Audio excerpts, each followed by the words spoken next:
Bom dia a todos, espero que estejam bem, tomando os devidos cuidados.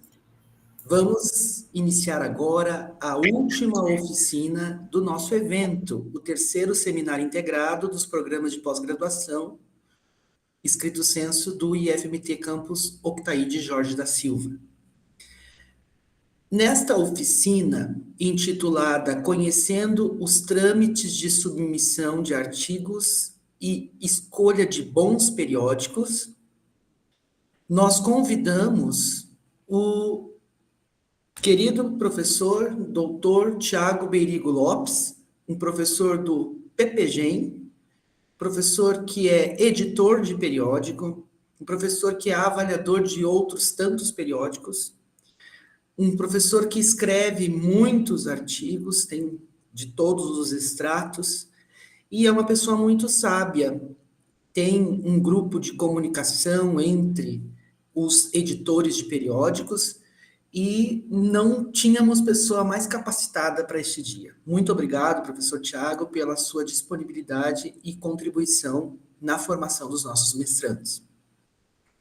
Eu também quero apresentar que um outro formador desta oficina é o nosso professor doutor Jason Jader Mello.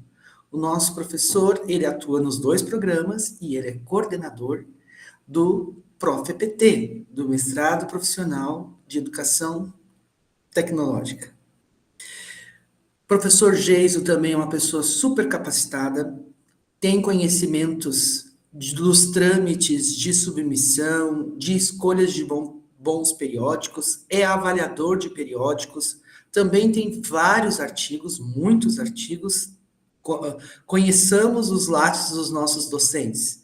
É de dar orgulho toda a produção científica e a contribuição para a academia do Dr. Jason.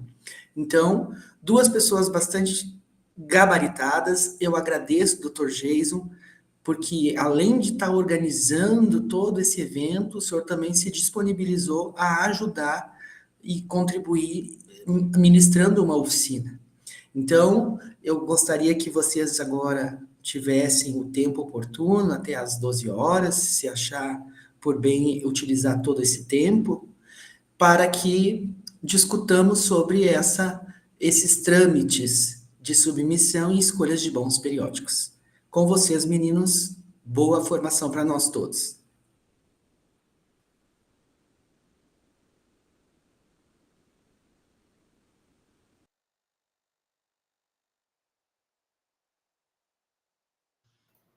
Doutor Tiago Beirigo, o senhor tem a palavra. Inicialmente, eu queria agradecer o convite do professor Marcelo para poder estar aqui participando dessa oficina sobre periódicos, que é uma área que eu já estudo bastante desde quando eu entrei no IFMT. Eu também já quero pedir desculpas antecipadas, porque a internet aqui não está boa hoje. Que ainda há pouco ela caiu, que a gente está em reforma aqui no campus e cada hora é um problema que surge. Então, se travar muito, aí o professor Jason pode dar prosseguimento na oficina, ou se até chegar a cair a internet também, ele pode dar prosseguimento. Tá, professor Jason? Então, já fica de sobreaviso aí. Inclusive, eu acho que anteriormente você me fez uma pergunta e eu não consegui compreender que pergunta era, aí eu não respondi. Certo? Então assim, para começar, os programas de pós-graduação hoje são movidos à produção, a produção bibliográfica. Principalmente a produção de periódicos, que são as revistas que a gente fala revistas, mas o nome correto são periódicos científicos. Então, hoje eu vou trazer um pouquinho para vocês de como escolher um bom periódico, tá? Porque a gente tem muita dificuldade de qual periódico escolher, de onde buscar esses periódicos, que às vezes o Google não dá uma resposta satisfatória, tá? Então, inicialmente, quando você tem um texto de um artigo científico, a primeira coisa que você precisa procurar é o escopo da revista, se aquela revista cumpre o escopo conforme o seu artigo. Como, por exemplo, sou editor da revista Prática Docente, juntamente com o professor Marcelo, a professora Ana e o professor Valber, lá da Unifespa, a gente recebe artigos que não são do escopo do ensino. Mesmo o título da revista sendo Revista Prática Docente, A gente recebe artigos da área de comunicação, da área agrária, né? Por ser uma revista do IFMT, às vezes as pessoas acham que também pode ser da área agrária. A questão é, pode ser da área agrária? Pode, se for voltada para o ensino de ciências agrárias, por exemplo. Aí pode perfeitamente. Mas quando é uma pesquisa estritamente agrária, não faz sentido a nossa revista publicar. Então, a primeira coisa que quem quer submeter um artigo precisa procurar é o escopo da revista. Tá? Ver se ele cumpre o escopo da revista. E se ainda ficar com dúvida, manda um e-mail para o editor para ver se cumpre mesmo lá o escopo, porque senão vocês poderão submeter, ficar com o artigo preso lá 4 meses, e depois vocês terão a resposta de que não cumpre o escopo da revista. E 4 meses no mestrado de 2 anos é muita coisa. Tá? Então, tenham muito cuidado quando vocês forem escolher a revista que vocês vão submeter. Então, aqui eu vou dar umas dicas de como escolher a melhor revista. Tá? Por quê? Não sei se vocês já tiveram experiência de ficar com o artigo preso 1 ano, 2 anos e não ser avaliado. Até você tirar e submeter em outra, né, demora bastante. Inclusive no PPGEM, eu não sei como é o ProfEPT, mas no PPGEM a gente precisa de um artigo publicado para poder, aliás, para o estudante poder defender. Tá? Então, você ficar com o artigo preso 1 ano é um prejuízo grande. Ficar com o artigo preso 6 meses porque não cumpriu o escopo é um prejuízo grande que, às vezes, fica complicado para contornar esse problema. Tá? Então, assim, que eu vou dar algumas dicas de como escolher o periódico. Eu vou tentar ser bem rápido, que é justamente pelo problema de internet aqui, tá? Porque se eu prolongar muito, a chance de dar problema em algum momento é maior. Então, eu vou projetar aqui uma revista que eu acho ela bem interessante, ela tem políticas editoriais bem definidas, tá? Só um momento que... Essa revista é uma revista da UFMT, tá? Assim, ela é sediada na UFMT, mas ela é da REAMEC, que é esse consórcio de instituições de ensino superior, que são capitaneadas pela Universidade Estadual do Amazonas, Universidade Federal do Mato Grosso e Universidade Federal do Pará. Tá? Então, essa revista, o escopo dela é Educação em Ciências e Matemática. Eu trouxe ela porque é uma revista que eu conheço bem, e eu também já fui editor dela, mas não sou mais, e ela é da área que eu atuo, né? Então, assim, eu vou falar mais da área que eu atuo por eu ter mais conforto para falar sobre isso. Então, a primeira coisa que a gente deve procurar, né, como eu já adiantei para vocês, é o escopo. Tá? Então, se eu faço um trabalho em ciências e matemática, ou ciências ou matemática, no caso, então, ela cumpriria o escopo. Agora, por exemplo, se for se for sobre atualização do PPC do IFMT de curso técnico, não cumpre aqui. Tá? A não ser que sejam visões de ciência e matemática. Tá? Então, a gente tem que ter muito cuidado com o escopo, porque eu, particularmente, já teve orientando meu que submeteu o artigo, e o artigo ficou preso vários meses lá, e no final a resposta não foi aceite nem rejeite, foi só não cumprir o escopo. Então, a gente perdeu bastante tempo com isso. Até reiniciar do zero. Então, a segunda dica é sempre ler as diretrizes para os autores. Tá? Por quê? É ali onde você vai saber se o seu artigo, mesmo estando no escopo, ele pode ser submetido na revista. Tá? Como, por exemplo, quase toda revista que eu conheço, ela tem algum limite de tamanho. Ou é limite por página, ou é limite por quantidade de caracteres, ou é limite por quantidade de palavras. Tá? Então, o artigo não pode exceder aquele limite máximo e também não pode ser menor do que o limite mínimo. Na revista Prática Docente, eu já recebi artigo de 5 páginas, e vai contra o escopo da revista. Só que na revista Prática Docente, a gente costuma dar assim, pelo menos esse parecer inicial, né, ver se cumpre pelo menos os requisitos mínimos que a revista exige. A gente costuma dar esse parecer muito rápido. Então, com coisa de 1 a 2 semanas, se o artigo está com o mínimo que a revista exige, que é a questão de formatação e a questão estrutural. A gente não avalia inicialmente o teor do artigo, tá? São só ver se ele está nas normas. Então, com 2 semanas, a gente já dá um rejeite ou já encaminha direto para avaliação. Aí sim ele vai ser avaliado, o teor dele, pelos pareceristas ad hoc e tudo mais. Mas, inicialmente, a gente tem que olhar isso, tá? A gente recebe, por exemplo, a revista Reamec, ela exige o resumo em português, inglês e espanhol. Então, não faz sentido você submeter só com resumo em português, ok? Então, olhar sempre isso, olhar também tamanho de título, às vezes tem essa designação, olhar a quantidade de páginas, que eu já disse, olhar tamanho de resumo, por exemplo, né, porque tem revista que exige um resumo muito curto, de 100 palavras, por exemplo, tá, que é para caber na sua diagramação na hora de ser publicado. Aí a pessoa mais desatenta, ela pode ser rejeitada por isso. Tá? E imagina você deixar o seu artigo, ele está lá 6 meses na revista, aí quando você recebe o rejeito foi porque ele nem foi avaliado, o rejeito foi porque tem mais palavras no resumo que o máximo permitido. Então, é um trabalhozinho que vai demorar um tempo para você,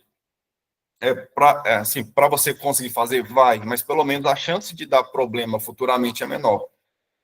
A maior perca de tempo não é a que você dedica para verificar essas normas.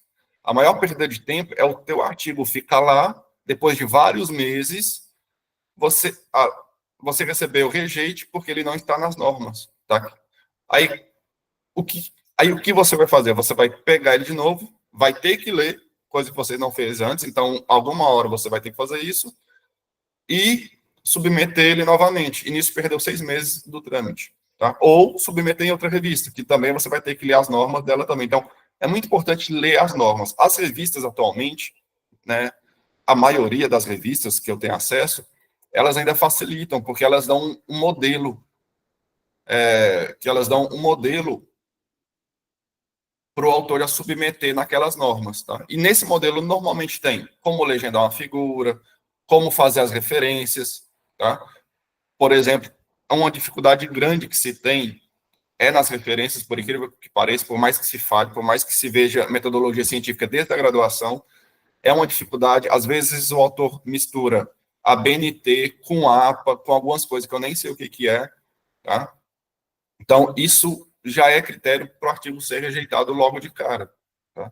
E como eu disse para vocês, se ele for rejeitado rápido, é tranquilo, você volta e arruma. Mas e se demorar para esse rejeite? Você tem, sei lá, você tem 1 ano para defender. No caso do PPGEM, por exemplo, tem 1 ano para defender. Ele só defende com o artigo publicado. E você submete o artigo 1 ano antes, é um prazo razoável para conseguir ter uma resposta, e em 6 meses ele é rejeitado porque não está nas normas. Você vai, aí, ou seja, o tempo de 1 ano que você tinha caiu pela metade. Isso se receber com 6 meses, que às vezes, dependendo da revista, quando a gente não escolhe bem, a gente pode demorar. Inclusive, eu, por exemplo, estou fazendo essa oficina sobre escolha de periódico e eu tenho um artigo meu que está preso na revista tem 2 anos e nunca foi avaliado. Tá? Então, isso é algo muito minucioso de ser feito. Mas, em compensação, eu tenho vários outros que eles são avaliados rapidamente. Tá? Mas ainda acontece de um artigo ficar preso.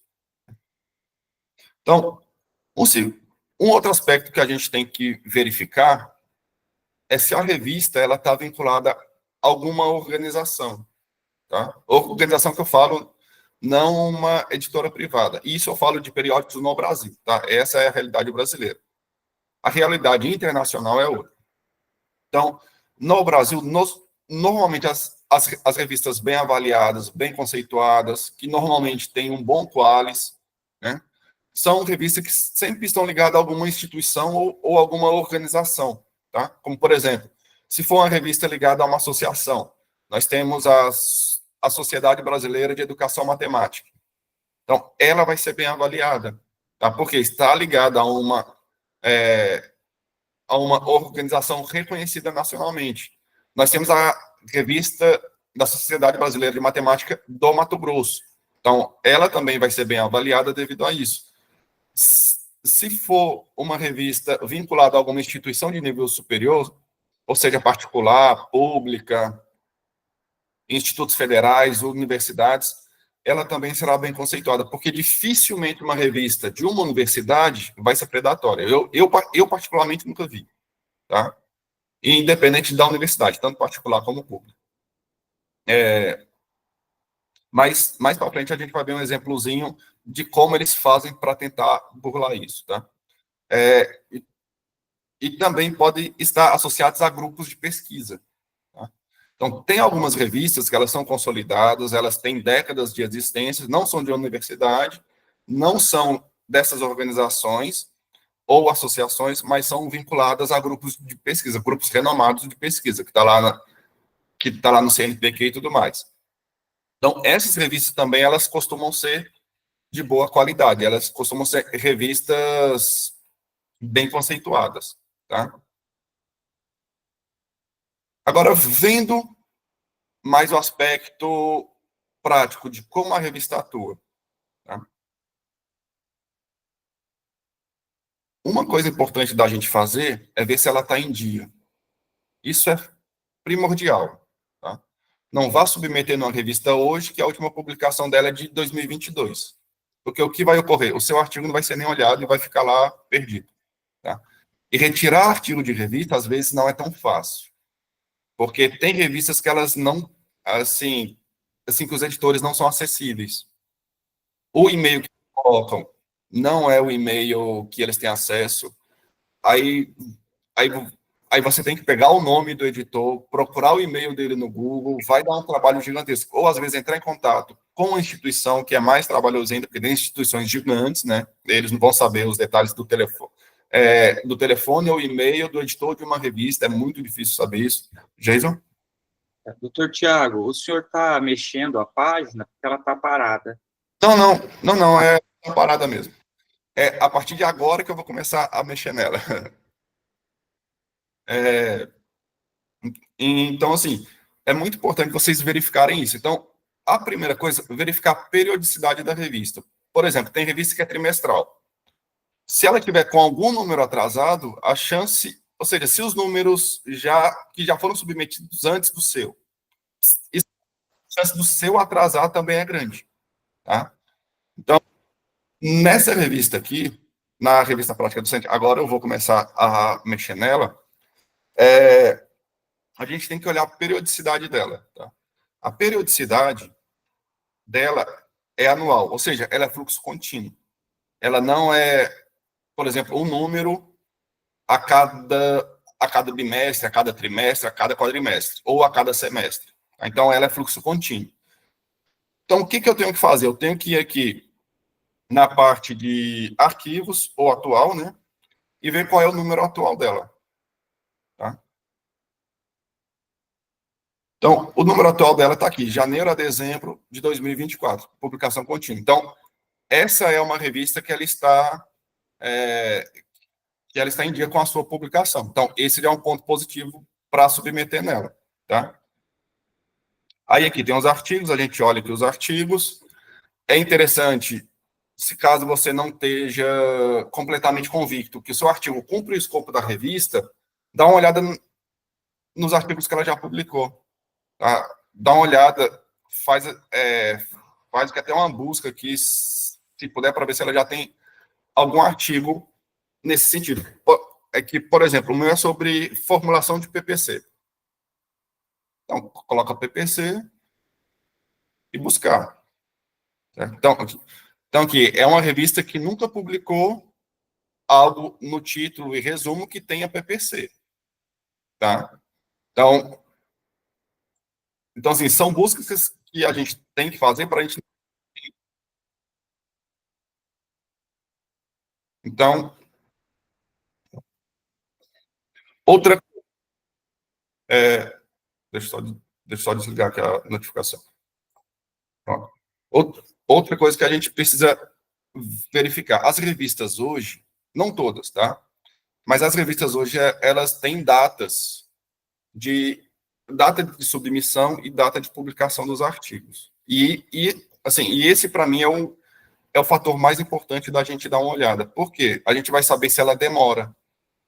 Porque mesmo a revista estando com os artigos em dia, né, com as publicações em dia, pode acontecer dela estar publicando em 2024 artigo de 2021, 3 anos de atraso.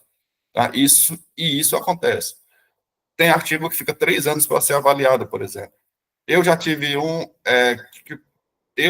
eu já tive um artigo que demorou 2 anos para ser avaliado e 1 ano para ser publicado. Ou seja, 3 anos. É um atraso muito grande e, às vezes, até o conteúdo que tem nele é perdido. Porque, por exemplo, se você faz um artigo sobre a avaliação dos PPCs do IFMT e ele demora 3 anos para ser publicado, nesses 3 anos, muitos PPCs já foram reformulados. Então, o artigo que você tinha perdeu parte. E esse artigo que eu publiquei, né, que eu demorei 3 anos para publicar, aliás, que eu demorei não, a revista demorou 3 anos para publicar, era nesse sentido. Era uma análise entre BNCC e PCN sobre números decimais. Só que eu fiz isso assim que a BNCC saiu. 3 anos depois já tinham várias coisas feitas sobre isso, sendo que eu tentei ser um dos primeiros a fazer sobre isso. Então, foi uma perca que eu tive. Então, como é que a gente faz isso? A gente vai ter que entrar nos artigos, certo? Como, por exemplo, que eu vou entrar nesse primeiro aqui. A gente entra no artigo.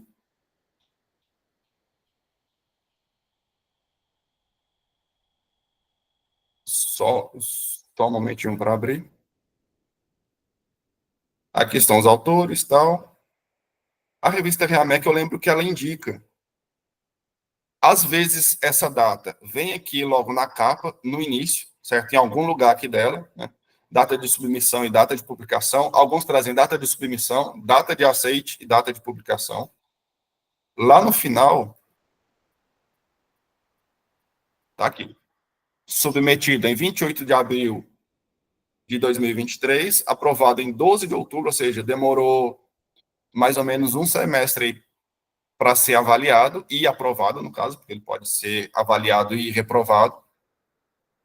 E foi publicado no dia 31 de janeiro. Então, ele demorou outubro, novembro, dezembro, janeiro. Aproximadamente 4 meses para ser publicado. Então, esse dado aqui, ele é muito importante. Tá? Ele é muito importante porque você vai ter uma noção do tempo que demora para ser publicado. Mas uma coisa, não olhe só um. Porque como editor de revista, eu sei bem que às vezes o artigo tem parecer em 1 mês. E tem artigo que demora ano e não tem parecer. Tá? Sim, é um processo, não diria normal, mas é um processo que acontece. Às vezes acontece dos 2 primeiros avaliadores avaliarem rápido, e às vezes acontece de ter que ficar trocando de avaliador por não ter respostas dos avaliadores designados, ou às vezes o avaliador responde que vai avaliar e depois não avalia. Aí só nesse processo são uns 2 meses de troca entre um coordenador, aliás, entre um avaliador e outro. Por quê? Porque tem que esperar o prazo para ele responder, o prazo para ele avaliar. Aí caso não aconteça dele avaliar, tem que trocar, inicia um outro avaliador do zero. Então, sempre tem que olhar esses detalhes, tá? Então, voltando... Opa! Vou voltar mais aqui. Então, voltando aqui para os artigos, nós vamos ver um segundo artigo, ver se está ok. É lá embaixo, nessa revista, né? Então, tá aqui. 30 de abril, 8 de novembro, 31 de janeiro. Possivelmente, esse deve ser um número especial, tá? Porque eles vão estar com datas assim, bem próximas.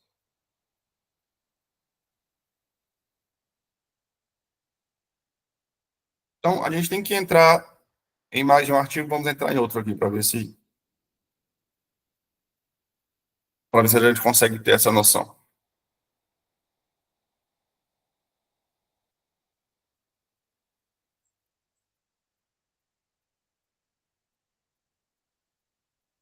Aqui. Esse aqui foi bem mais rápido que os outros. Ele foi submetido em 19 de novembro, aprovado dia 27 de fevereiro e publicado em 24 de abril. Então, do processo do início ao fim, foi aproximadamente um semestre ou um pouco mais. Tá? Então, nós podemos já perceber que essa revista, Reamec, ela é uma revista que dá o feedback mais rápido, lógico. Igual eu disse para vocês, pode acontecer de ter o azar de demorar mais um pouco. Tá? Igual eu falei que eu tenho um artigo submetido, tem 2 anos, e é numa revista espanhola, inclusive, né, de um programa de doutorado lá. Então, está lá há 2 anos, eu fiz esses mesmos parâmetros que eu tô mostrando para vocês aqui, eu fiz nela e estava tudo ok. Eu possivelmente dei algum azar, que está bem atrasado, já tem um parecer, eu vi lá, não tenho acesso ao parecer, mas eu tenho acesso a quantos tem, aí falta um segundo, e esse segundo nunca veio. Tentei entrar em contato com a revista e não obtive respostas. E se eu submeter em outra, sem retirar de lá, eu posso, sem querer, cair em plágio. Tá? Que para o pesquisador pode dar um problema grande, a gente já teve até professores de universidade desligados por plágio. Tá? Concursados e tudo foram desligados, exonerados, porque plagiaram em algum momento.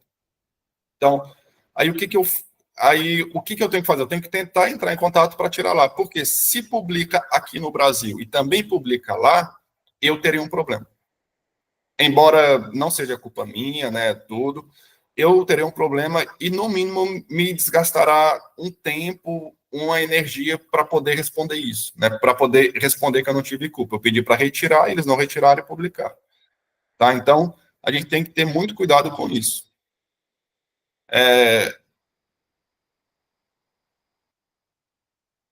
Algumas revistas no Brasil, e tem sido uma crescente, elas estão cobrando para publicar artigos, tá? Assim, aí eu já vou entrar em parte de artigos predatórios. Por quê? Surge uma dúvida, se a revista é paga, ela é predatória? Né? Uma coisa eu te garanto, toda revista predatória, ela é paga. Até porque não faz sentido ela ser predatória gratuita e não obter lucro. Tá? Então, toda revista predatória, ela é paga. Isso é um fato. Mas o caminho de volta nem sempre acontece. A revista pode ser paga e não predatória. Tá? Então, se você vai submeter numa revista, ela cobra, então você já verifica se ela se encaixa como predatória ou não. Tá? Porque ela tem chance de ser predatória. Se ela é gratuita, você nem liga para ser predatória ou não, porque não faz sentido ela ser predatória gratuita. Mas se ela cobra, você tem que examiná-la. Você tem que verificar se ela é de alguma instituição, porque o que acontece no Brasil? Tem editoras fazendo fazendo revistas que publica a jato um artigo qualquer. Tanto que na mesma revista fala sobre saúde da mulher, indígena, coisas lá de medicina, ou seja, tudo na mesma revista. Por quê? Ela quer o lucro. A revista predatória é isso, ela quer o lucro. Tá? Ela quer o dinheiro. Se você fizer um artigo de uma receita de pamonha e colocar, ela vai publicar. Tá? E tu pode até fazer pamonha usando ervilha, ela vai publicar. Então, e em 15 dias, mais ou menos. Então, a questão é essa. Então, se a revista cobra, você olhou lá, a revista cobra, ela é predatória? Tá? Então, aí você tem que analisar. Por exemplo, eu submeti um artigo numa revista da Venezuela, né, que paga, na época, em caso de aceite, eles cobravam $100 para publicar, tá? Só que ela, assim, na análise que eu fiz, ela não é predatória. Por quê? Porque ela está indexada na Cielo. E a Cielo é uma base, assim, digamos, das grandes, ela é a mais acessível. Tá? Então, ela não indexa qualquer revista. Se ela perceber que a revista é predatória, ela retira. Se ela perceber que a revista não tem um processo editorial interessante, ela retira do catálogo dela. Então, embora essa revista lá, que também se chama Arete, porque no Brasil a gente também tem uma Arete, tá? Mas essa lá também é Arete. Ela é de um programa de doutorado de uma universidade e ela cobra para manter, por exemplo, a própria indexação na Cielo, que não é de graça, tá? Para manter os parâmetros que a Cielo exige, como diagramação profissional, como como traduções, como outras coisas, tá? Então, a revista não é, embora ela seja paga, tá? Então, agora aqui, eu vou mostrar para vocês um exemplo, né, que eu identifiquei, porque eu estou sempre debruçando sobre qualis, né, sobre essas coisas. E outra coisa, pessoal, que o pessoal confunde muito. Existe revista predatória com qualis bom? Existe, tá? Existe, não são poucas, não. Assim, por exemplo, o que acontece? A avaliação da CAPES é muito falha. E essa é uma das críticas que eu acho que, para a próxima avaliação, né, para o ciclo que vai começar em 2025, os qualis de periódico não devem mais ser usados. Infelizmente, né, que eu acho eles bem interessantes e eu acho que não é tirando qualis que vai se combater os periódicos predatórios, tá? Então, eu acredito que precisa-se ter uma avaliação mais rigorosa com os periódicos e não excluir o qualis. Então, pode ter, né, que às vezes, por exemplo, eu vejo o aluno todo feliz, publiquei no qualis A3. Aí eu fui ver, era predatório. Tá? Qualis A2, predatório. O que ocorre? Eles querem um lucro e às vezes o sistema erra. Eu já vi revistas muito boas com qualis mais abaixo. Nós temos uma revista da Unemat, é uma revista consolidada, vários anos. Unemat ela foi classificada como Quali C. Isso não faz o menor sentido. Uma revista de universidade ser qualificada como Quali C. Tá? Ela pode ter um Quali baixo, mas Quali C não faz o menor sentido. Aí, ela foi qualificada como Quali C, e eu creio que eles entraram com recurso e devam ter mudado esse recurso. Aliás, e devam ter mudado esse Quali. Só que acontece que para as avaliações já foi Quali C. Né? Então, que o qualis, ele é um indicador importante, mas ele não é magnânimo, ele não é onipotente, tá? Se é uma revista de qualis bom, ela pode ser predatória e pode vir a qualis C, igual aconteceu na avaliação passada. Revistas com qualis B1, né, que na época era só A1, A2, B1 até o B5, revistas com qualis B1 foram consideradas predatórias e foram para C. Então, quando a pessoa publicou, ela achou que tinha um qualis B1. Quando foi avaliado, era um qualis C. Então, pro programa, isso é horrível, porque ao invés dele pontuar, ele tira zero naquele quesito. Tá? Então, eu vou mostrar um exemplo para vocês, deixa eu só abrir bem aqui rapidinho que ele fechou aqui. Só um momento.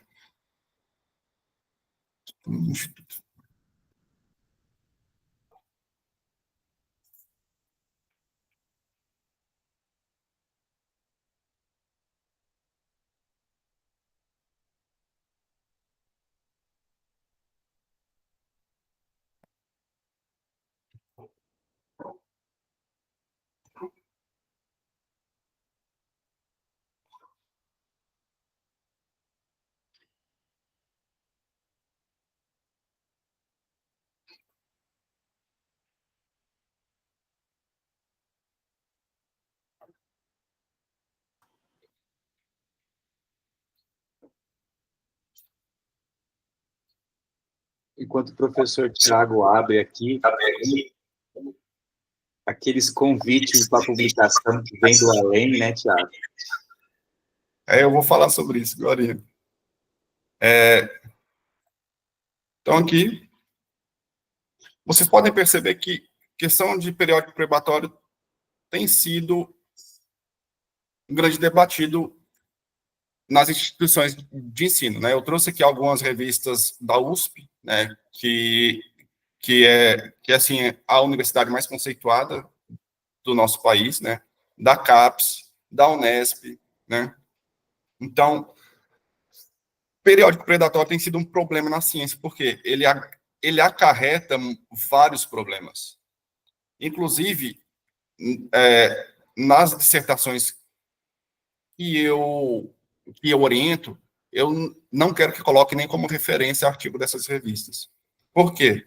O que está lá não foi avaliado, o que está lá não passou por um processo, aliás, por um crivo avaliativo que não seja verificar aliás, verificar o lucro no final do mês. Então, Por isso que eu evito até citar essas revistas, embora elas sejam muito citadas, porque publicam muitos artigos, elas sejam muito citadas, mas para mim não faz sentido citar um artigo que não foi, digamos, corretamente avaliado, né, que não passou por um processo igual todo artigo científico precisa passar, tá? Então, eu evito até de citá-las, assim, que é para não ter problema. Por quê? E o que tiver lá for algo inverídico? Eu não posso pegar aquilo como fonte, né? Como, por exemplo, eu me lembro na pandemia, um artigo que foi feito, né, assim, ele foi publicado e falava que a cloroquina não tinha relação com com a cura da Covid. Eu não vou entrar nesse mérito, que eu não sou dessa área. Mas, no processo, no artigo que ele foi publicado, e pesquisadores da área começaram a ler para ver se via, né, que alguma luz ali naquilo, né, sobre o uso da cloroquina ou não, eles perceberam que o método era frágil, os dados eram frágeis, os dados não existiam. Às vezes, lá se falava de mais doentes do que o número oficial que aquele país indicava. Então, sim, ou seja, não passou por um crivo de avaliação. E lembrando, eu não estou entrando no mérito de Covid e cloroquina, que isso aí não me pertence. Eu estou entrando no mérito da avaliação do artigo. Tá? Ele não foi avaliado de uma forma correta, né? Ele não passou por o crivo de especialistas, e quando ele foi publicado, ele começou a ser amplamente refutado, até o ponto da revista tirar ele. E a revista, ela é uma revista renomada, não era uma revista qualquer. Tá? Ela é ainda uma revista renomada. O que aconteceu foi, alguns processos de editoração, eles primeiro publicam e depois avaliam. Principalmente em casos onde tem que ser uma publicação rápida, tipo tecnologia de computação. Imagina alguém da área da computação passar com o artigo 3 anos preso. Virou obsoleto, com 1 ano já fica, né? Então, aí eles fizeram isso e depois percebeu que era melhor retirar o artigo porque o que estava lá não fazia sentido, era inverídico. Foram dados inventados para querer ter nome em cima do que estava acontecendo na época. Então, essa questão de avaliação, ela é uma preocupação geral. Tá? Então, o e-mail que que o Jason disse, né? Quem aqui nunca recebeu um e-mail falando que teve artigo aprovado num periódico que você nem conhece, que você nem submeteu? Então, se receber um e-mail desse, é predatório. Nesse caso, sim. Se acontecer isso, é predatório. Nenhuma revista que se preze vai sair caçando trabalhos em evento para te convidar para publicar esse trabalho em evento numa revista. Isso não acontece. Tem dias que eu recebi 30 desses. Por quê? Aqui no campus a gente tem um evento de resumo simples, até 200 palavras, resumo simples. Aí, como é coisa dos alunos, né, então cada um faz o seu, aí o meu nome foi nos 30. Uma revista do Observatório Internacional da América Latina, que eu não conheço, aceitou todos os 30 como artigo. Ou seja, um resumo simples aceita como artigo. O que essas empresas fazem? Elas colocam bots, elas colocam robôs para pegar os metadados de...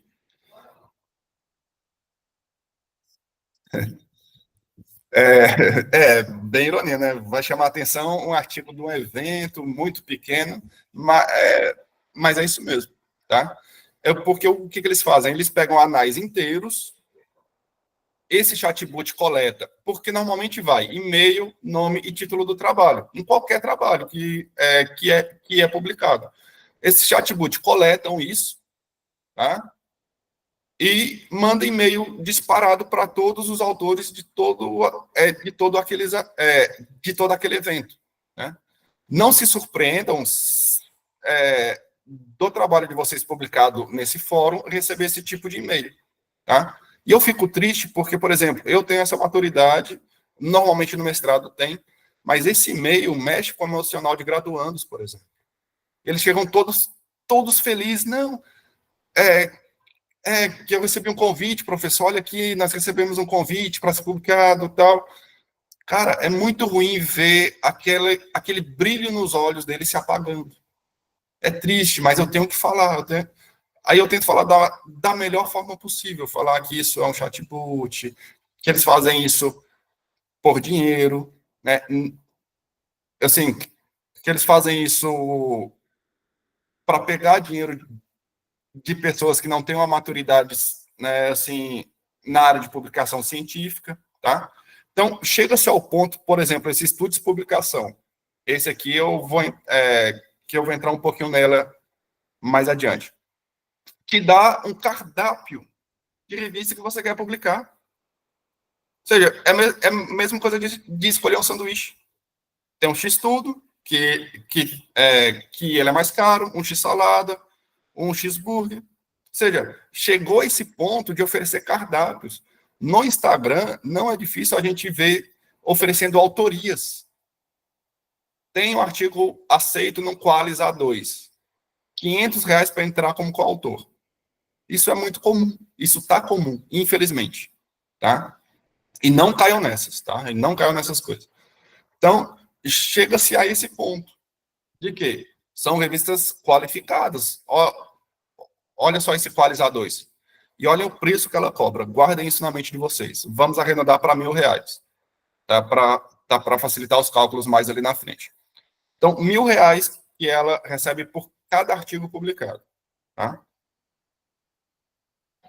Então, sobre essa revista.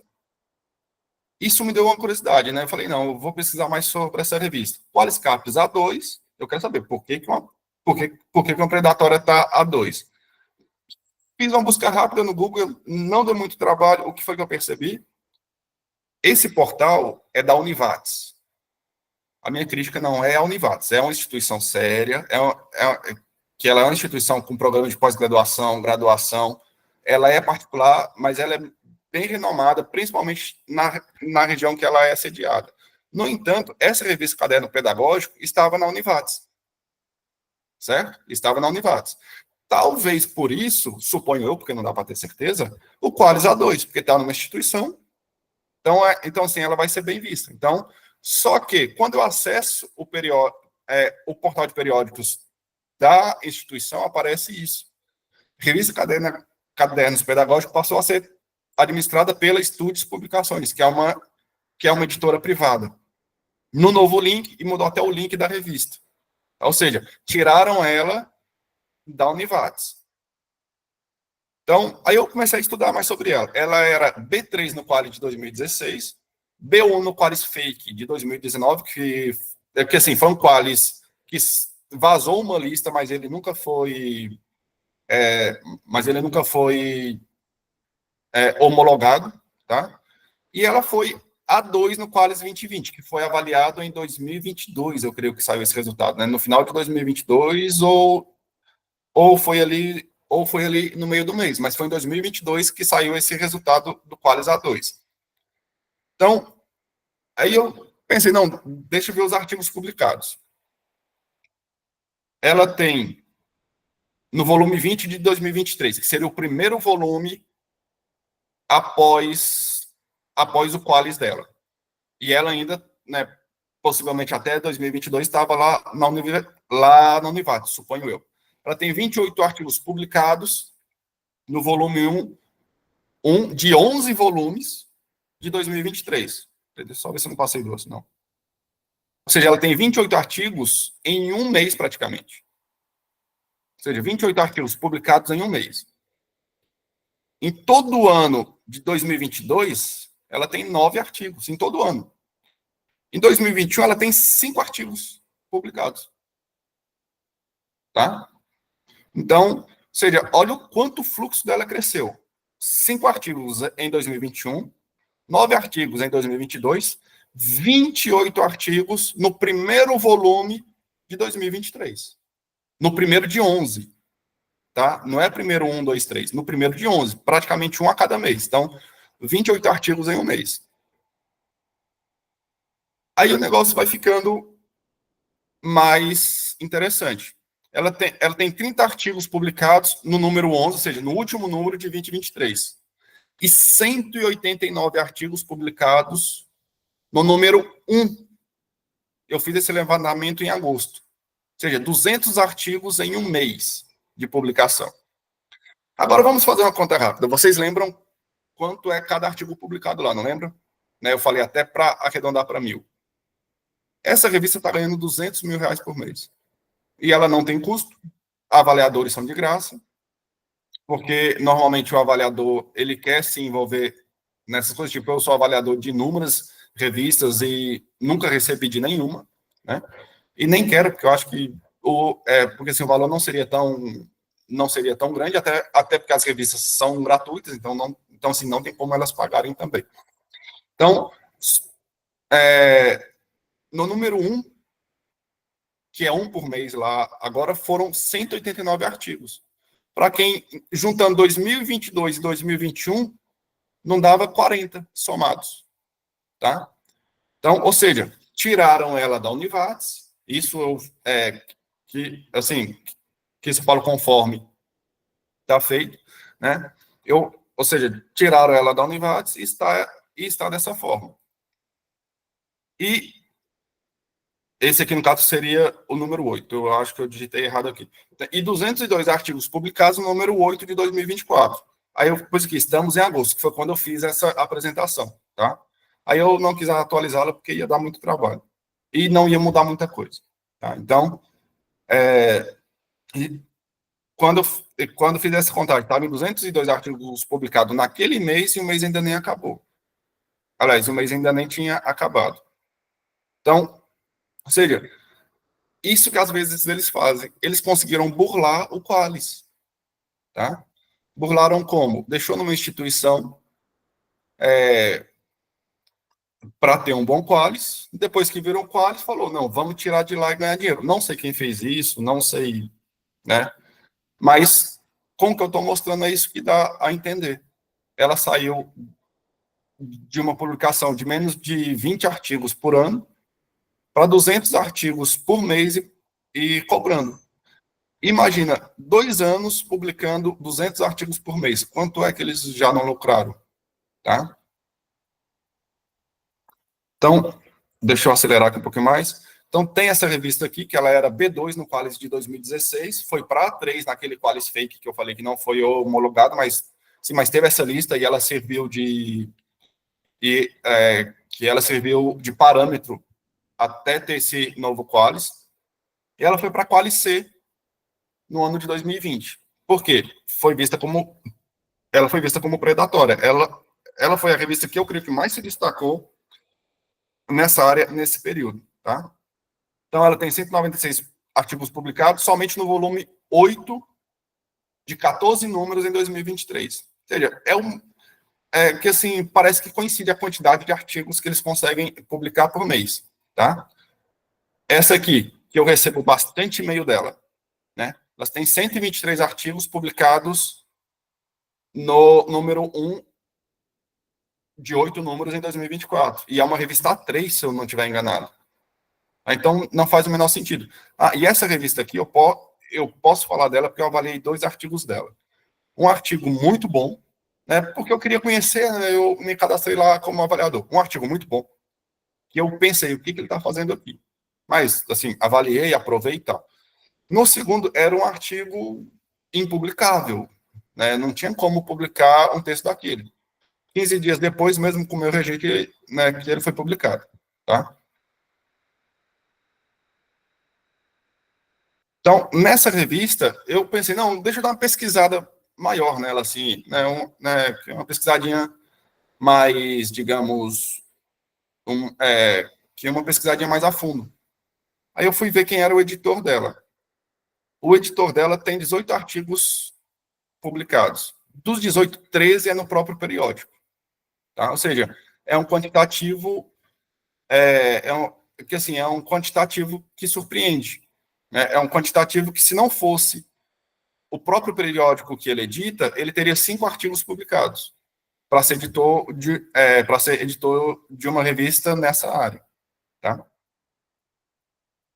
Aí aqui seriam as outras coisas sobre como colocar os artigos no Lattes, mas eu vou deixar isso para outro momento, porque senão não vai dar tempo do professor Jason falar. Tá?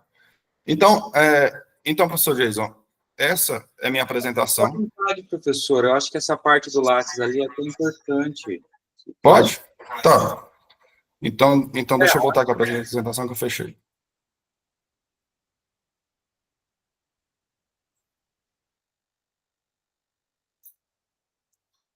Deixa eu voltar com a apresentação, rapidinho.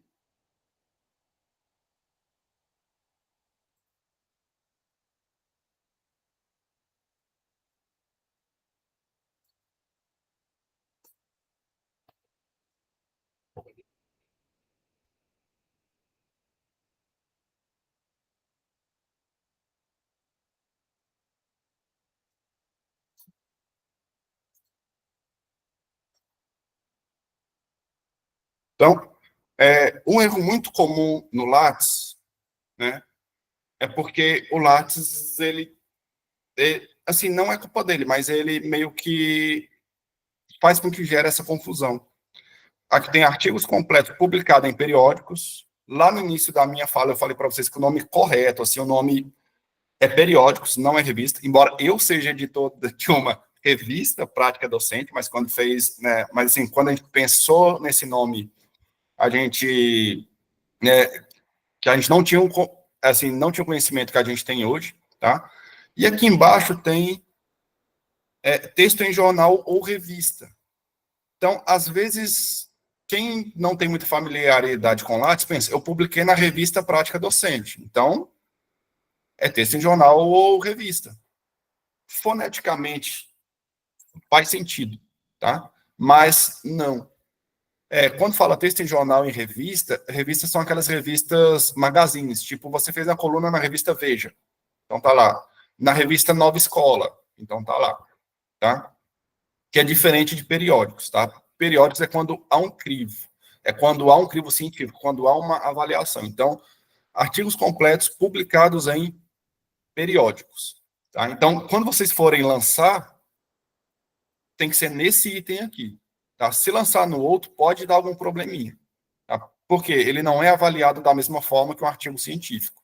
Você tem um artigo de opinião na revista Nova Escola, é uma coisa, é interessante, atinge pessoas, mas não é igual você ter um artigo científico, não tem o mesmo peso, tá? Não tem a mesma dimensão. Então, sempre que forem colocar artigos em periódicos, é nesse primeiro item aqui, tá? Ou seja, se ele só foi aceito e não foi publicado, no segundo item. Se ele já está publicado, no primeiro item. Aí aqui já seria a sua parte, né, né, professor Jason? Então, eu vou tirar. Sim, senhor. E você pode dar prosseguimento. Então, muito obrigado, espero ter contribuído com vocês sobre, né, sobre essa questão de periódicos, de artigo, que não é algo simples, é algo complexo. Tá? Igual eu falei para vocês, eu com toda a experiência que eu tenho, eu tenho um artigo preso 2 anos numa revista, tá? Então, assim, nem sempre vai dar certo, mas fazendo dessa forma, a gente consegue ter menos problemas, tá? Porque problemas, normalmente, a gente sempre tem. Muito bem. O doutor Tiago foi precioso aqui nas informações. E, assim, o volume de informação e as minúcias são muito grandes. Então, é importante sempre estar nesse métier, né, doutor Tiago, para continuar avolumando informação de qualidade, para que não haja desperdício de capital intelectual, né, e científico. Doutor Tiago, eu vou soltar o grampo do senhor em tela e vou colocar o grampo da apresentação. Você me dá licença? Parceiro. Vamos lá. Nós combinamos aqui que agora, nesse sequencial, eu vou fazer com vocês um simulacro de simulação, para ver como é que é dentro de uma revista. E aí nós conversamos, eu vou usar aqui a revista Prática Docente, né? Então, a revista Prática Docente, se a gente pegar aqui, ó, a gente pode olhar que ela está no sítio do Instituto Federal de Mato Grosso, né, no campus Confresa, tá? Então, iniciamos aí pela mesma orientação do Dr. Tiago, que é verificar a revista, a sua origem, enfim. Aqui eu tenho um cadastro prévio, se não me engano, eu tenho 2 cadastros nessa revista. Então, quando você chega numa revista, o professor já navegou, né? Geralmente as revistas de instituições públicas de educação são revistas que têm uma base histórica tombada, já tem registros e uma formalidade. Então, elas são seguras, né? E os seus quales variam de acordo com o tipo de manutenção que se tem dessas revistas, na perspectiva de, tanto da organização dela, de recebimento, avaliação e devolução, né, quanto da sua estrutura, sua área, quantidade de áreas que ela atende, enfim. Os quesitos de avaliação de revistas são bastante extensos também. Mas vamos aqui, o ponto que nós já identificamos.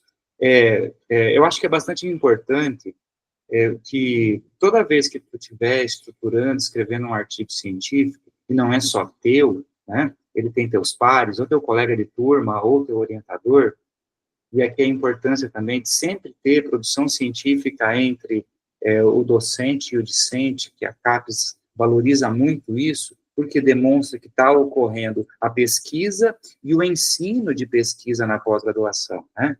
E é sempre importante que tenha a anuência dos seus pares, para que não ocorra, de repente, até submissão, sem que algum dos pares tenha conhecimento. Então, é importante sempre estar sabendo como que está funcionando, qual que é o pé do artigo, e sempre ter anuência antes de subir. Então, beleza. Terminei o artigo aqui com o professor Tiago deu a anuência, Gês, pode subir o artigo, né? Então, a gente vai subir. Aí tem o cadastro, se você não se cadastrou na revista. Basicamente, o cadastro vai te pedir alguns dados, mais ou menos como um e-mail, né? Você preenche aqueles metadados ali, e ele também pede, além disso, se você quer ser só submissor da revista, ou também quer ser avaliador. Algumas revistas pedem título de doutor, algumas pedem título de mestre para ser avaliador, né? Mas é interessante também. Então, feito o cadastro, você vai alimentar, ele tem alguns dados de formação, as áreas que você se interessa, enfim. Então, vamos aqui para o acesso. Vindo aqui para o acesso, né, eu acho que já está salva a minha senha, então vou acessar a revista por dentro agora, né? Vou acessar a revista por dentro agora, ok? Então, essa revista aqui, no caso, ela está sem nenhum arquivo meu, é até legal que a gente está aqui na perspectiva do ensino, né, e tem a questão ética aí de se tivessem outros artigos em off. Então, vamos fazer a submissão, vamos seguir, né? Então, fila, aqui eu não tenho mais artigo, porque eu também sou revisor da revista, então aqui não tem nada. Mas aqui arquivos, né? Então, ó, bom, eu posso começar aqui, ó, nova submissão. Então, eu cliquei em nova submissão. Eu vou subir um artigo científico, ok? Então, eu vou escolher o idioma da submissão, tá? Já aproveito aqui para dar uma dica que os artigos que publicamos na nossa língua, eles têm uma porcentagem muito pequena do mundo que fala a língua portuguesa. Então, nós seremos lidos por muito pouca gente. Essas pessoas vão ter acesso, às vezes, ao resumo. Tem algumas revistas que pedem resumo em 1, 2, 3, 4 línguas diferentes, né? Ok? O resumo. Né? É possível, né, com a anuência do editor, que você suba, às vezes, até o artigo todo na língua. Então, recentemente eu encontrei um artigo de um colega, em que no grupo de pesquisa dele tinha gente que falava fluentemente inglês, gente que falava fluentemente francês e espanhol. Então, eles submeteram o artigo nas 4 línguas. Então, eles submeteram 4 artigos transcritos para as 4 línguas, né? O editor da revista deve ficar muito feliz, falou, puxa vida, né? A revista não tem isso como pré-requisito, mas uma publicação como essa dá visibilidade, né? Então, vamos lá, a gente escolhe a língua que a gente está submetendo o artigo, né? Ou um artigo em inglês, ou um artigo em espanhol. Lembrando que tem revistas brasileiras de qualidade que só aceitam artigos em língua inglesa ou em língua espanhola, tá? Ok? Então, tá aqui. A seção da revista. No caso aqui, a revista Prática Docente, né? Que o Dr. Tiago é editor, né? Ela tem essas 4 linhas de submissão. Então, de matemática e suas tecnologias, de linguagem, códigos e tecnologias, Ciência da Natureza e Tecnologia, Ciência Humana e Tecnologia. Veja, são linhas que têm a ver também com o próprio escopo da revista, que é a revista Prática Docente, que traz pesquisas que envolvem a docência, né? Então, as diversas disciplinas que os professores ensinam estão contempladas aqui. Então, é importante que eu escolha a correta. No meu caso, eu sou professor de Física na área de Ciência da Natureza e Tecnologia. E o artigo que eu vou submeter é na área. Eu trabalho, por exemplo, com abordagem STEAM. Então, vamos aqui. Beleza, já escolhi. Requisitos. Tentar deixar maiorzinho, ficar bonito. Ó, requisitos aqui, né?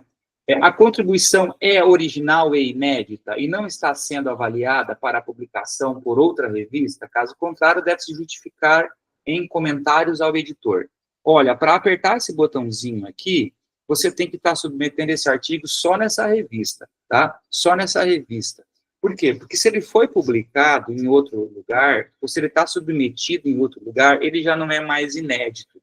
Nós temos que cuidar com o autoplágio, tá?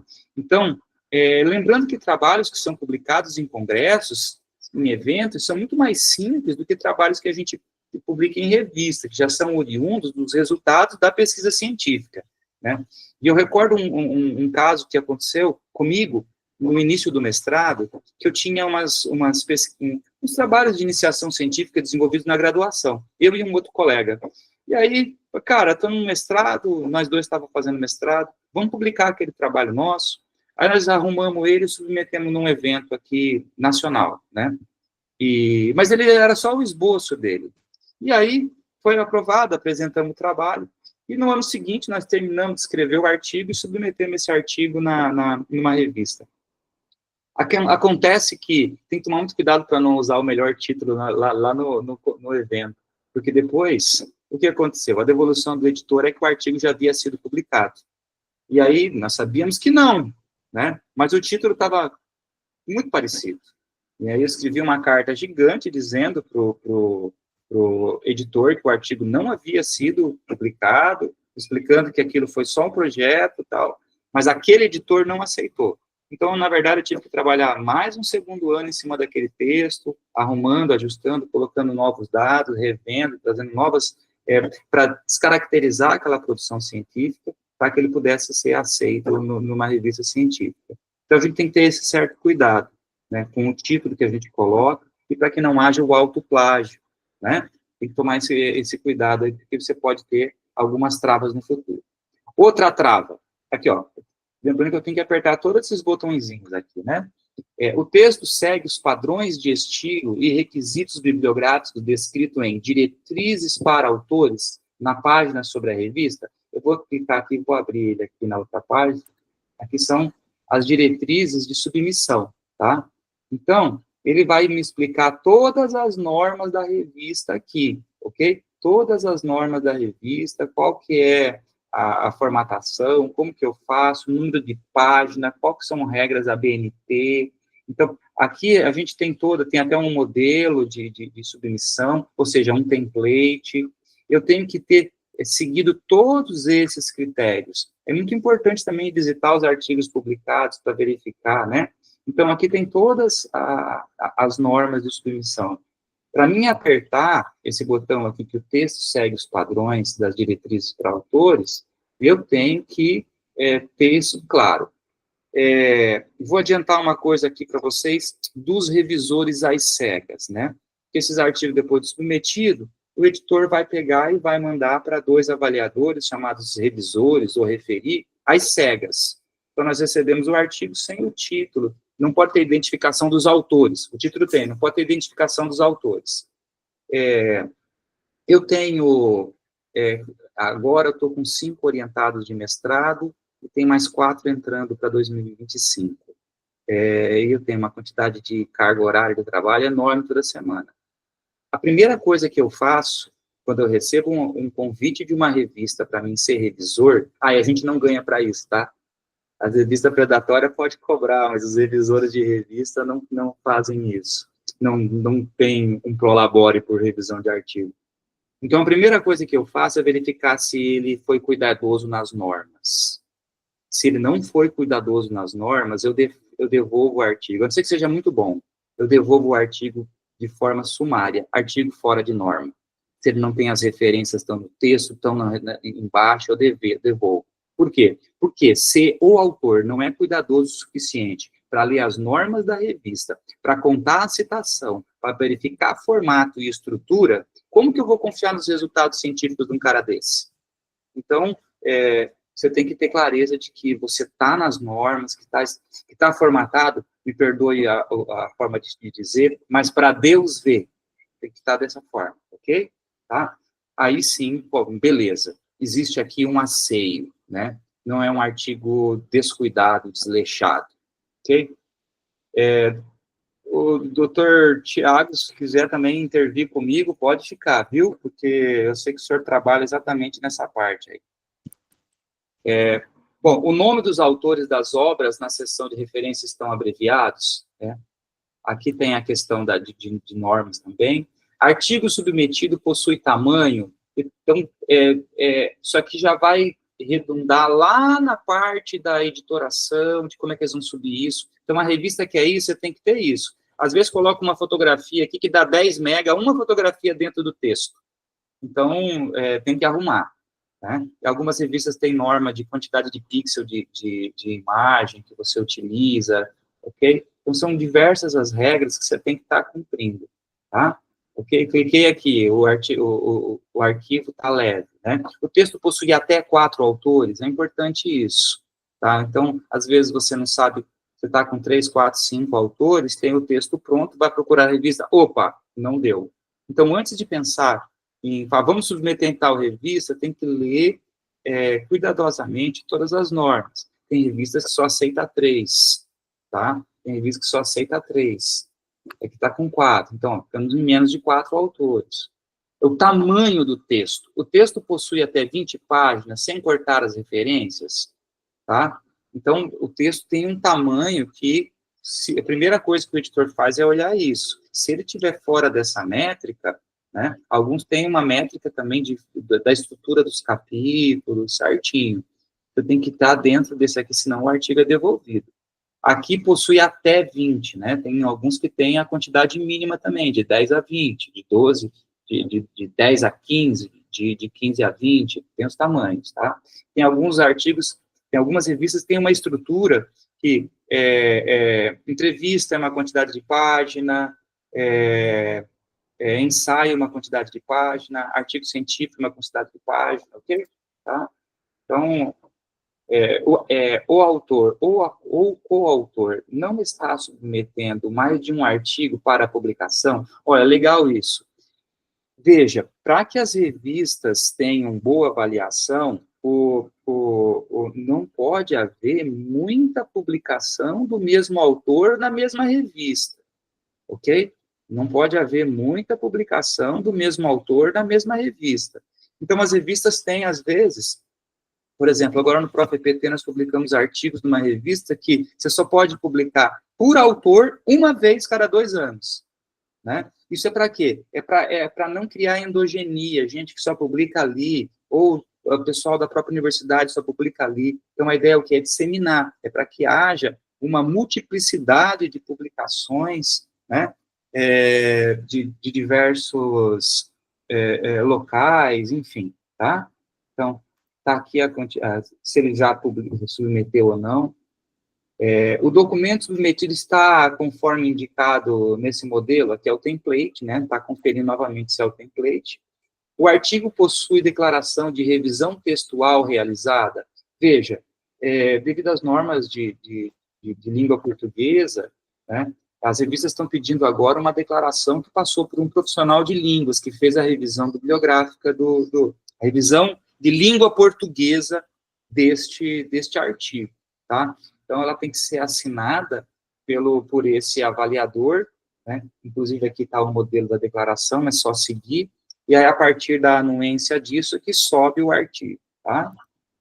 Ok? Você tem que ter aí um profissional de línguas, né? Inclusive, tanto o próprio EPT quanto o PPGEM só aceita a dissertação também, lá na sua versão final, com a declaração de revisão de língua portuguesa, tá? E essa revisão não é um colega que leu, é alguém que vai assinar um documento se responsabilizando sobre a questão da língua portuguesa. O nome do artigo, do arquivo .doc não pode ter mais de caracteres. Então, devido ao tipo de sistema que utiliza aqui, o professor está pedindo para que tenha uma normativa de nome, né? Comentários para o editor.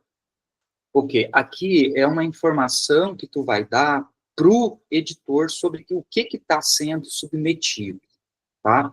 Então, eu costumo dizer para os meus estudantes da pós-graduação, meus orientados, que quando a gente manda um e-mail, ou quando a gente manda uma mensagem, a gente não pode mandar igual mandar para o WhatsApp que você manda para o seu irmãozinho, né? Então, você tem que ter um formalismo, ok? Sejam polidos nesse processo. Prezado professor, doutor Tiago Beiri, editor-chefe da revista Prática Docente. Bom dia. Estimado editor, muito respeitosamente, submetemos à vossa revista o artigo ora intitulado patatá, patatá, patatá, patatá, né? Como autores vão fulano, fulano e fulano, né? Este artigo resulta do projeto de pesquisa desenvolvido durante o mestrado do primeiro autor, orientado pelo segundo, né? Relevamos aqui a importância desse dado, que são dados científicos, uma contribuição científica importante, né? Desta forma, solicitamos o aceite na vossa revista, o aceite de submissão em vossa revista. O que acontece? Isso dá uma clareza para o editor de onde que está vindo essa produção, do que ela se trata, né? Tem revistas que não aceitam artigo de revisão bibliográfica, que só aceita artigo com resultado de pesquisa. Então, você pode dizer, ó, esse aqui é um artigo, esse aqui é um recorte de uma dissertação, um recorte de uma tese, na qual se identifica lacunas, né, e vieses de pesquisa sobre o ensino de matemática nas séries iniciais, aqui, que são encontrados na literatura, entendeu? Você dá essa explicada aqui, isso é bastante importante, tá? Só escrever essa parte. Tá gravado, né? Aceitar a declaração de direitos autorais, né? Então, aqui tem... toda vez que você publica numa revista científica, você está doando os direitos dessa produção científica para a revista. Você perde a posse dos direitos autorais dos dados que estão contidos no artigo para a revista, tá? Ok? Em revistas internacionais, você pode publicar em algumas revistas e dá para comprar o direito sobre os direitos autorais da revista. Só que isso aí varia, às vezes, de 2, 3 mil dólares, né? Então, eu publico o artigo na revista, ok? Só que os direitos autorais são meus, né? Então, você continua se mantendo como dono do artigo, né, para você fazer livre divulgação. Caso contrário, a partir de agora, você sempre vai ter que citar a revista onde está publicado o seu artigo, né? Por isso, a importância de sempre publicar os seus artigos em revistas boas. Porque se tu publica em revistas ruins, tu trabalha 2 anos em cima de uma dissertação, às vezes tem gente que prorroga, e aí no afã, submete ela em revistas desqualificadas. E dessa forma, o que acontece? Os resultados que tu teve, toda vez que alguém for referenciar ou buscar seu trabalho, vai encontrar num periódico desclassificado, né? Então, não estrague o seu mestrado produzindo um artigo numa revista ruim, tá? Tome todo esse cuidado, ok? E aí, sim, eu concordo com a declaração de direitos autorais, né, com a livre publicação desses materiais, ok? A gente salva e continua aqui o processo, ok? Bom, transferência do manuscrito, tá? Aí, eu vou colocar aqui um template, depois eu já combinei com o professor, ele vai apagar isso lá, tá? Eu tenho aqui, pessoal, no meu computador, uma pasta chamada pré-prelo, que são a pasta dos artigos que eu submeto, tá? Então, eu guardo por ano aqui. Então, cada artigo do grupo de pesquisa, dos colegas que a gente vai submetendo, eu vou colocando ele aqui, tá? Desculpa, eu achei que era outra coisa. Vamos lá. Aí eu vou subir aqui o simulacro de artigo, né? Eu chamo de pré-prelo porque a gente submete o artigo porque eu tenho uma pasta de controle onde eles estão. E depois, quando eles publicam, eu tiro e coloco numa pasta ao lado, né? Eu vou subir aqui um template que nós usamos, inclusive, nas nossas disciplinas. Olha, ele não gostou. Ele não gostou. Acho que é o nome que está comprido, né, Thiago? Deixa eu arrumar aqui. Deixa eu chamar só de simulacro aqui, ver se ele sobe. E, vamos ver. Sim. Subir aqui.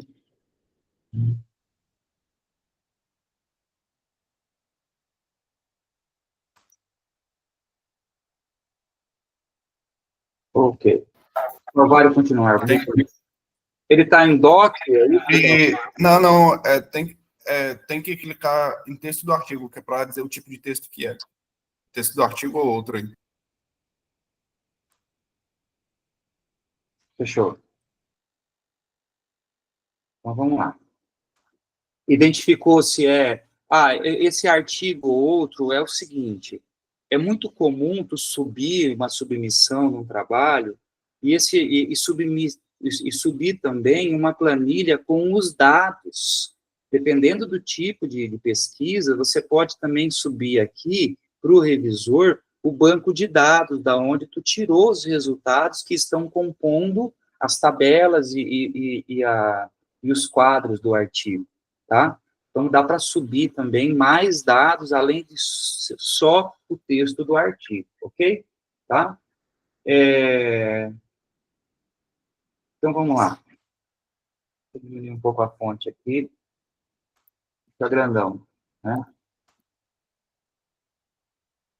Vou colocar o título aqui de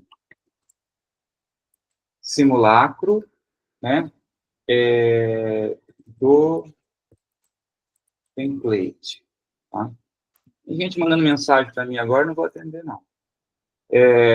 Bom, o resumo aqui, tu vai pegar o resumo que está lá no artigo e vai colar aqui dentro, tá?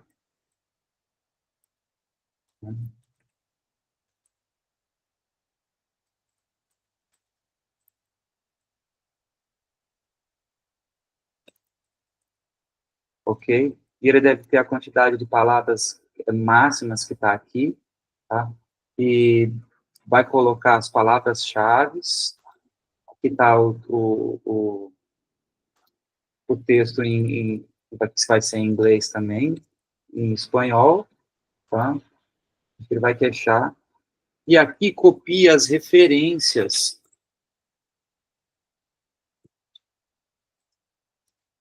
Copia as referências, né? Sei lá, você vai copiar as referências que estão lá no artigo, tá? As referências que estão lá no artigo, ok? Deixa eu ver se esse simulacro tem alguma.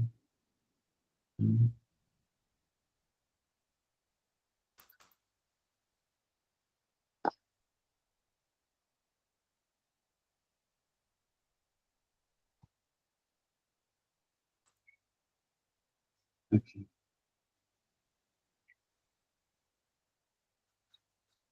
Isso. Aí pega aqui.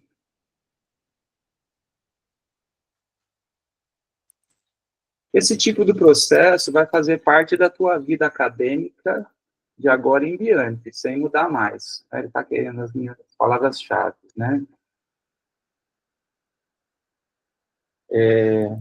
Resumo.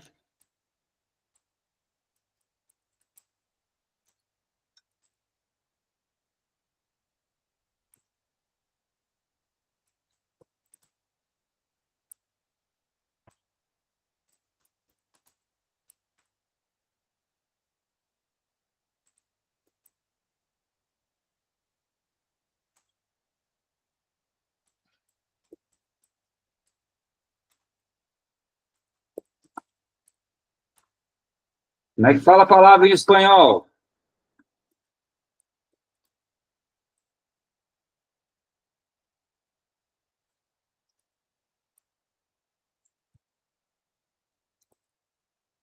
Ninguém sabe ou ninguém quis me ajudar?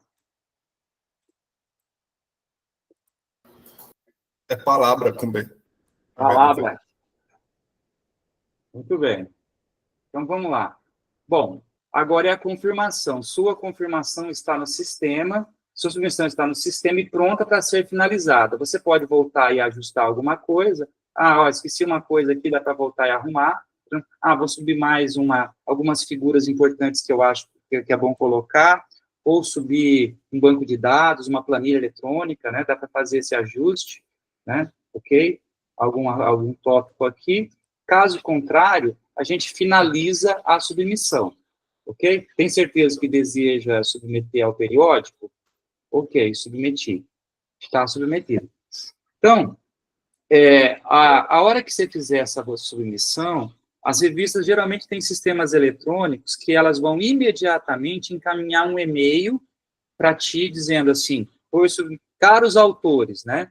Se eu cadastrei os coautores aqui, eles vão receber também esse e-mail, então eles sabem que foi submetido, e você também.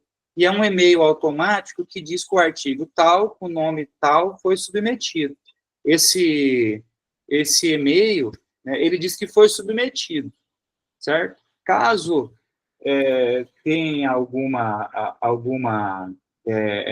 variação, né, ou alguma negativa, o editor pode negar essa submissão, né? Aí, no caso, eu voltei aqui para a base das submissões, ó, eu estou com um artigo na página, né, que é o simulacro, com o subtítulo do template, que está no processo de submissão. E aqui também é onde tu vem ver como é que está o status dele, se já foi avaliado, se não foi. Geralmente recebe e-mail do editor também, depois que os revisores avaliam, tá? Mas é aqui que a gente vem olhar também como é que está, né? Como é que está a parte o status da submissão, né? Ó, ele vai aparecer aqui. Depois começam a ter rodadas, vai aparecendo aqui o resultado, os documentos dos avaliadores. Então, a partir de agora, que foi submetido, o Dr. Tiago Berico, né, o editor da revista, ele deve ter semanalmente os horários e os dias em que ele atua dentro da plataforma e que ele redistribui para um banco de revisores cadastrados, né? Um banco de revisores cadastrados. Bom, eu acho que essa era a nossa oficina, né? Espero que tenha sido útil para vocês. Acho que foi... Às vezes a submissão do primeiro artigo, ela é sempre uma novidade, né? É muito gostoso submeter o seu artigo. E a publicação desse trabalho, eu costumo dizer que a publicação do primeiro artigo, do quinto, do 10º, né? Todas elas têm uma satisfação igual, né? É sempre muito saboroso, muito gostoso quando a gente debruça e tem o artigo que vem publicado naquele template da revista ali. É sempre muito agradável, né? E se tu quer discutir ideias com alguém, né? Né? Você procura pessoas que têm contribuições para discutir as suas ideias. Por isso, a escolha da revista, né, ela é muito importante. Doutor Tiago, eu acho que agora a gente pode encaminhar. Se os estudantes tiverem algumas perguntas, a gente tem alguns instantes aí que a gente pode trabalhar. Esperamos ter... tem uma coisa que eu faço também. Obrigado, Zé. Né? Tiago, tem uma coisa boa, quero ser grato, tem uma coisa muito agradável também, eu quero ser até de uma forma compreendido que a produção científica, ela é uma produção feita a muitas mãos, né? Então, a gente trabalha em programas de pós-graduação, a gente trabalha formando estudantes em grupos de pesquisa, com pares, de forma colaborativa, né? Então, a gente não pode ter só um artigo submetido, você tem que estar sempre trabalhando em todo esse processo e submetendo. A partir dessas diversas submissões, né, você vai, de vez em quando, vai aprovando os artigos e eles vão caindo, né, Tiago? Então, é uma máquina, ela não eu submeti vou esperar esse publicar. Então, como vocês estão na pós-graduação, é importante que, a partir de hoje, isso faça parte da vida de vocês e manter aí esse métier da produção científica, né?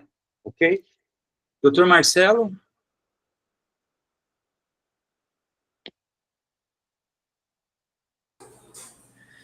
Queridos professores, muito obrigado pela socialização. Eu gostaria de fazer um comentário, professor, que é a respeito deste último assunto que o senhor mencionou. Nós precisamos ter ética em pesquisa. Todo estudante da pós-graduação publica com o seu orientador. E outra coisa que temos que ter muito cuidado é todo trabalho que é exaustivo da nossa pesquisa de mestrado, tentem publicar.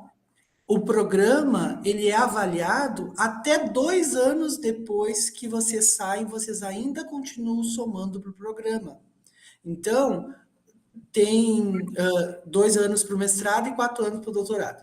Então, isso é muito importante para vocês continuar produzindo e não deixar só aquele aceito ou publicado no PPG, que a gente tem no regimento como aceito ou publicado como norma, para defender. Um artigo é pouco, é o mínimo.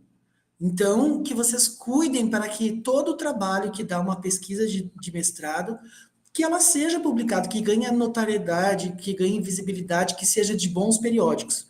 Uma coisa que o Dr. Geiso fala, e eu gosto muito, ontem ainda na mesa a gente comentou sobre isso, é que agora a avaliação da CAPES está sendo mais qualitativa. Então, não importa se a gente tem trocentos artigos, o que importa é que a gente tenha artigos bons, artigos bem de impacto, que tenham uma boa qualidade, que tenha uma noção do todo da pesquisa, que seja escolhido com muito esmero qual o periódico, para que, geralmente periódicos, que nem o doutor Tiago falou, ligados a programa de pós-graduação. Então, isso vai fazer com que a nossa pesquisa ganhe visibilidade. Então, a gente tem que ter esse cuidado, porque a avaliação está sendo agora mais qualitativa. Então, que vocês cuidem muito na escolha. É preferível que se faça 1, 2 bem feito, e que vai dar uma contribuição maior para o programa quando é bem escolhido o periódico, agora vai ser não avaliado pelo periódico, mas pelo próprio texto, segundo as orientações que a gente está recebendo. Mas isso para o outro quadrinho. Bom, no chat foram comentários parabenizando, ao longo da fala foi tirando dúvidas, algumas coisas foram mencionadas e que isso é muito importante, tá? Queridos, nós já estamos agora, vai ser 12 horas, a gente sabe que foram 3 dias bem exaustivos e ainda a gente tem o encerramento do fórum da pós-graduação agora à tarde. Então, agora, eu vou agradecer, em nome do PPG, em nome do Prof. EPT, os 2 docentes doutores que se disponibilizaram do seu tempo, que conseguiram elaborar uma apresentação, uma oficina, que colaboraram conosco com esses ensinamentos. Então, muitíssimo obrigado, doutor Tiago Berigo, muitíssimo obrigado, doutor Geison, Jader Mello, que foram super didáticos, mostraram para nós esse passo a passo das submissões e os cuidados que temos que ter. Então, eu penso que o nosso seminário, terceiro seminário integrado, ele vai encerrar agora, mas eu tenho certeza que o objetivo dele foi alcançado, porque além de socializar as nossas pesquisas, a gente teve aprendizados com quem já fez, a gente teve aprendizados com os nossos egressos, aprendizados com o intercambista, nós tivemos essas oficinas, nós tivemos os palestrantes no evento paralelo, né, da forma do fórum. Então, eu penso que todos ganhamos com isso. Este evento foi pensado exclusivamente nos mestrandos, na produção, para que eles tenham publicação com seus orientadores, para que busque a ética em pesquisa, para que tenha essa parceria fortalecida.